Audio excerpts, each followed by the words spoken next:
नमस्ते विद्यार्थी मित्रांनो, वर्ग 7वा स्कॉलरशिप विषय गणित यामधील एक्झरसाइज 11.1 आपण या व्हिडिओमध्ये बघणार आहोत. यामधील प्रश्न हे डायरेक्ट व्हेरिएशन आणि इनव्हर्स व्हेरिएशन याशी संबंधित आहे. डायरेक्ट प्रॉपोर्शन आणि इनव्हर्स प्रॉपोर्शन. आता डायरेक्ट प्रॉपोर्शनमध्ये काय असतं, ज्या दोन क्वांटिटी एकमेकावर डिपेंड असतात त्याच्यामध्ये जर पहिली क्वांटिटी जर इन्क्रीज झाली तर दुसरी सुद्धा इन्क्रीज होते, किंवा पहिली क्वांटिटी डिक्रीज झाली तर दुसरी सुद्धा डिक्रीज होते. त्याला म्हणतात डायरेक्ट प्रॉपोर्शन. आणि अशामध्ये काय असतं की त्यांचा रेशो जो आहे त्या दोन्ही क्वांटिटींचा रेशो हा इक्वल असतो. म्हणजे A upon B equals to C upon D हा फॉर्म्युला त्या ठिकाणी वापरता येतो.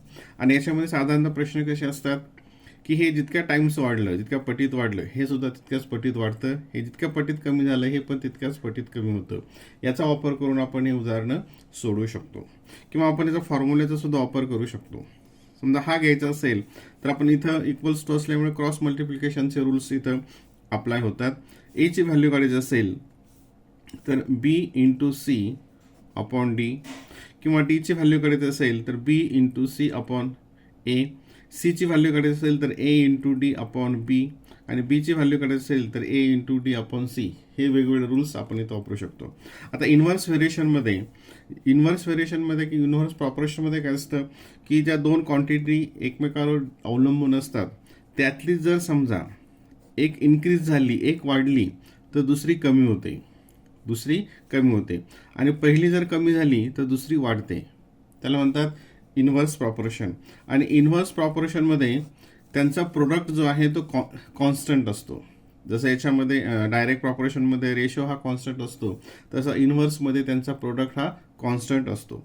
तर अशा प्रकारची उदाहरणं आपण या व्हिडिओमध्ये बघणार आहोत. क्वेश्चन 1.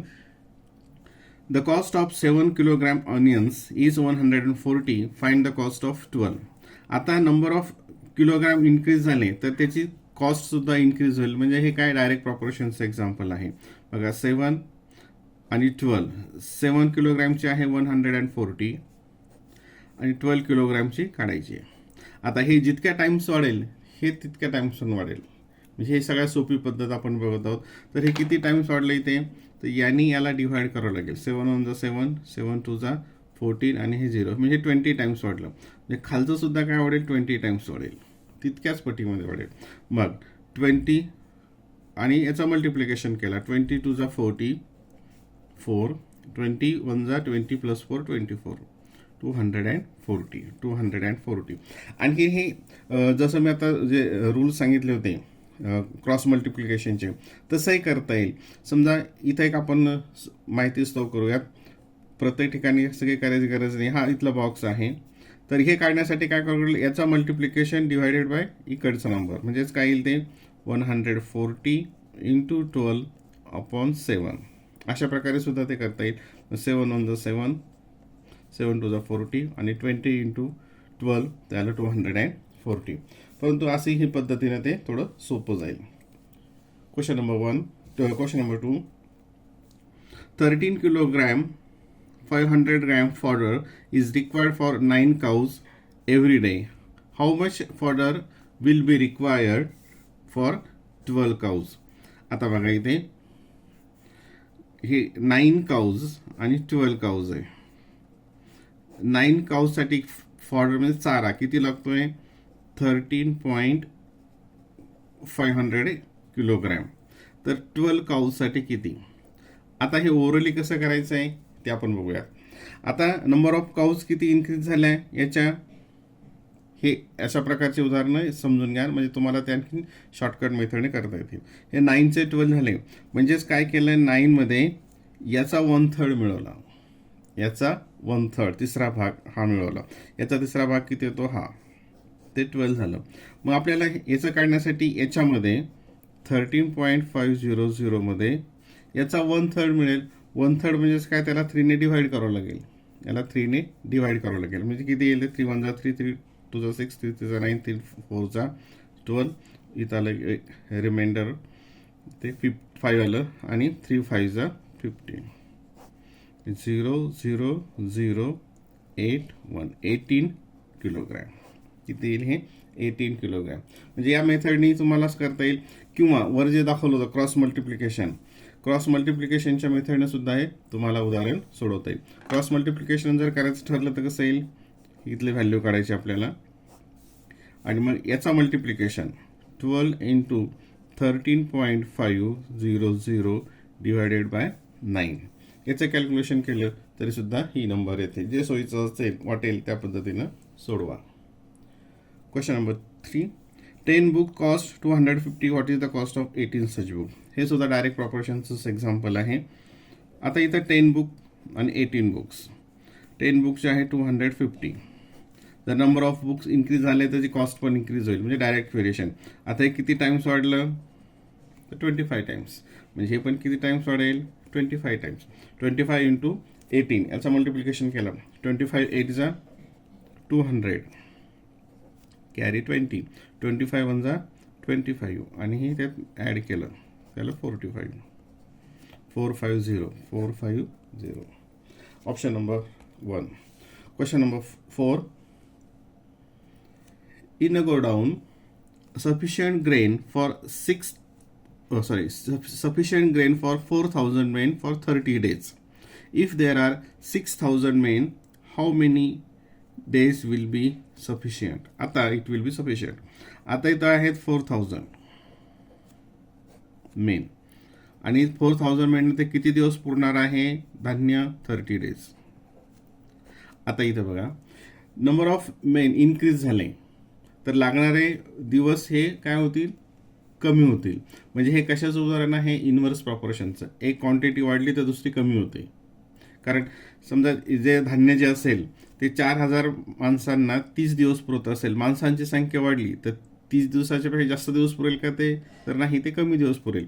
आता हे झालं 6,000 तर ते किती दिवस पुरेल म्हणजे हे काय होईल या ठिकाणी कमी होईल. आता हे ओव्हरले जर सोडवायचं म्हटलं तर कसं सोडवता येईल बघा. इथं याचं 4,000चं 6,000 झालं म्हणजे किती झालं ते दीडपट 1.5 टाइम्स. मग हे याचा खाली जो येईल हा याचा 1.5 टाइम्स असेल. मग याचा 1.5 टाइम्स काय आहे तर 20. 20च्या दीडपट हे किती येतं 30. जसं याच्या हे दीडपट कारण 4,000 म्हणजे 4,000 प्लस त्याच्या हाफ 4,000 प्लस. आता हे समजून घ्या एकदा 4,000 प्लस त्याच्या हाफ 6,000 झालं. मग इथे सुद्धा काय येईल 20 प्लस त्याच्या हाफ 30 म्हणजे हे इकडं हे जर वाढलं तर हे कमी होईल.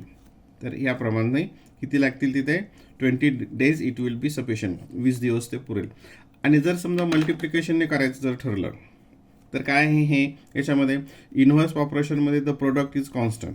मग इथं आपल्याला ही नंबर काढायची म्हणजे याचा प्रोडक्ट आणि याचा प्रोडक्ट काय असतो कॉन्स्टंट असतो. म्हणजे काय येईल ते 4000 इंटू 30 अपॉन 6000 तेव्हा इथली नंबर मिळेल.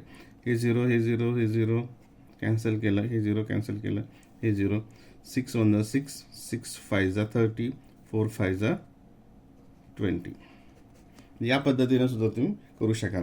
पण जास्तीत जास्त अशा पद्धतीचा सराव करा.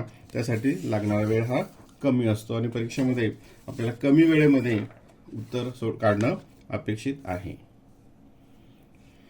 Question number 5. If a model of a ship the mast is 8 centimetre high. हे मॉडेलचं आहे. While the mast of actual ship is 12 metre. If the length of the ship is 150 meter, what is the length of the model ship? आता model आणि ship original actual ship यांचं कसं असेल हे direct प्रॉपोर्शनमध्ये असेल. म्हणजेच आता समजा तिची मासची हाईट 8 सेंटीमीटर दाखवली आणि ओरिजिनल आहे मग ती 12 मीटर. ही सेंटीमीटरमध्ये आणि मीटरमध्ये 12 मीटर आहे. ॲक्च्युअल शिप किती आहे 12 मीटर आहे. आता इथे हे सेंटीमीटर आणि मीटर ठीक आहे. आता इथे तर length of the actual ship किती आहे 150 मीटर. हे इथं मीटर म्हणजे इथं येणारं सुद्धा काय असेल सेंटीमीटरमध्ये असेल. युनिट्समध्ये फरक होणार नाही. इथे सेंटीमीटर मीटर सेंटीमीटर मीटर. आता मग इथे हे किती वाढलं इथे आपण समजू शकतो. हे ज्या दीडपट झालं 1.5 टाइम्स याला काय म्हणतो आपण दीडपट. म्हणजे याच्यामध्ये 8 प्लस काय केलं याचे हाफ मिळवले 12 झालं. मग आता हे कशाचं दीडपट असेल तर हे 100च्या.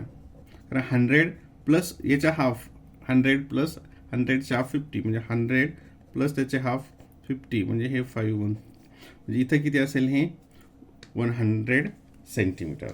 त्याची हाईट किती असेल 100 सेंटीमीटर. किंवा मग क्रॉस मल्टिप्लिकेशनचा जर तुम्ही यूज केला तरी सुद्धा हे तुम्हाला सोडवता येईल, जसं पहिल्या एक्झाम्पल्समध्ये आपण ते बघितलेलं आहे. Question number 6. A scooter requires 5 liter petrol to run 280 kilometre.